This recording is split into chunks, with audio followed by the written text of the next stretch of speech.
Bonjour, bienvenue dans cette nouvelle séquence d'analyse du marché immobilier de La Réunion. Nous allons découvrir ensemble ce qui s'est passé au cours du mois de février 2024. Donc, pour accéder à cet outil, vous vous rendez sur le site opsimo.fr et vous cliquez sur la rubrique Consulter. Vous vous souvenez que le mois dernier, c'était inédit. On avait, pour la première fois depuis la création de l'indice en 2018, on avait constaté un équilibre entre les vendeurs et les acquéreurs, deux composantes du marché en faveur des premiers, deux composantes du marché en faveur des seconds. C'était une grande première, signe donc que le marché bouge énormément à La Réunion. Eh bien, au mois de février, on va aller directement à la synthèse, on va revenir ensuite sur le détail. Alors, on revient à un marché en faveur des vendeurs légèrement. Je dis légèrement parce qu'on va aborder les délais tout à l'heure. Délai de vente 99, on frise avec l'indice 100, hein, et quand on est sur l'indice 100, en fait, il n'y a plus d'avantage ni pour l'un ni pour l'autre, et quand on bascule sur 101, eh bien, l'avantage bascule sur l'autre partie. Donc voilà, donc c'est un équilibre qui a été rompu, hein, qu'on a connu un mois. Voilà, et on rebascule très légèrement sur un avantage vendeur. Dans le détail, on commence par l'offre de biens. Je vous rappelle que les chiffres représentent le niveau de cette composante du marché par rapport à l'indice de référence 100, créé début 2018. Donc l'offre, on est à 62. Donc on est bien plus bas que l'indice de référence. Vous cliquez sur l'historique. Et là, vous voyez la belle courbe. Donc indice créé en juin 2018. On atteint plus bas à 46 en 2022. Et là, on est à 62. On gagne un point. Comme depuis, comme depuis 2 ans, on grappille point par point, hein. C'est laborieux, mais on monte doucement, on remonte doucement la pente. Là, ça nous ramène au niveau de juin 2021. Donc, quasiment, enfin presque 3 ans, 3 ans passés. Ce qui est intéressant, c'est que les régions évoluent exactement de la même façon et gagnent toutes un point. Et en plus, elles sont toutes hyper homogènes. Le nord est à 59, l'ouest à 61 et le sud à 60. Voilà. Donc on est vraiment là, il y a pas d'avantage, il n'y a pas d'inconvénient. Toutes les régions sont exactement sur le même pied d'égalité. Donc une offre toujours insuffisante. En appartement, en maison, en terrain, vous pourrez de votre côté filtrer, hein, faire un focus sur le type de bien qui vous intéresse particulièrement. Donc offre toujours insuffisante, mais qui progresse lentement. À l'opposé du spectre, la demande. La demande, on est à l'indice 87, donc on est dans le rouge, hein, on est bien, bien en dessous de l'indice de référence.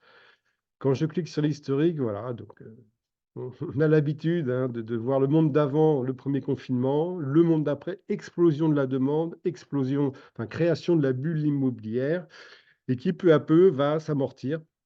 Donc là, on voit bien l'effet de saisonnalité des fins d'année, hein. Donc je vous rappelle que la fin d'année 2023 a été extrêmement remarquable au sens propre du terme, à savoir qu'on a atteint un plus bas historique absolu de la demande à l'indice 63. On n'avait jamais atteint un chiffre aussi bas.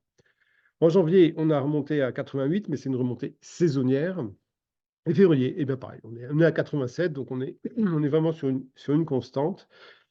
Donc, c'est mieux qu'en décembre, mais ça, clairement, ça pouvait difficilement être pire. On est à 87, en fait, un plus bas historique absolu pour un mois de février. Donc, plus bas historique absolu pour un mois de février, ça veut dire que ça repart pas. Ça repart pas. Pour vous donner l'indication, en 2023, on était à 135, hein, donc quasiment 50 points de plus il y a un an en demande pour le mois de février. En 2022, on était à 138, donc un peu plus de 50 points d'écart. Et en 2021, au cœur de la bulle, on était à 211. Voilà, donc 211, c'est trop. Mais 120, 130, c'est pas mal. Voilà. Donc 87, on est toujours dans cette atonie de demande. Alors c'est embêtant parce que l'offre est faible, la demande n'est pas importante, donc du coup, le marché est peu dynamique. Alors ça se traduit par le volume des ventes. On est à 122. 122, donc on remonte par rapport à janvier. Janvier, on était sous l'indice de référence, hein, c'était exceptionnel aussi. Là, on remonte à 122. Pour autant, quand on regarde les perspectives historiques, il n'y a qu'un mois de février qui était pire, c'était février 2018. Février 2018 était moins bon. On était à, on va le trouver ici, 106. 106, voilà. Mais tous les autres mois de février étaient meilleurs, pour 133, 128 les 2 dernières années, 158 en 2020. Voilà. Donc on est Au niveau des ventes, c'est un peu mieux que le mois précédent, mais clairement, c'est pas très satisfaisant. Que ce soit, parenthèse, que ce soit pour la demande ou pour les ventes, le Nord est la région qui s'en sort le mieux, ça fait longtemps. Ça fait longtemps que la région Nord, s'en sort mieux que les autres, que ce soit en termes de volume des ventes ou que de demande de biens. Sur l'offre, par contre, hein, c'est pareil que les autres. Donc voilà, sur le volume des ventes et sur les délais, bah, on est à 99, là, on a une remontée importante des délais. Je vous rappelle que c'est le délai entre le mandat de vente confié à l'une des 118 agences agréées par l'Observatoire à Lannion, hein, 118 professionnels agréés. Donc le délai entre la signature du mandat et la signature du compromis. Donc c'est vraiment le temps qu'il faut pour qu'un acquéreur se manifeste et dise: «Banco, je m'engage, j'achète ce bien à tel prix», avec l'accord du vendeur, parce qu'on va le voir, la plupart des ventes font l'objet d'une négociation à la baisse. Donc ce délai ne tient pas compte de la réitération de l'acte, hein, des délais administratifs pour préparer l'acte notarié. Donc là, on est haut, hein, 99. On remonte, de 26 points par rapport au mois dernier et voyez-vous la dernière crête était à 95 et c'était en octobre 2023.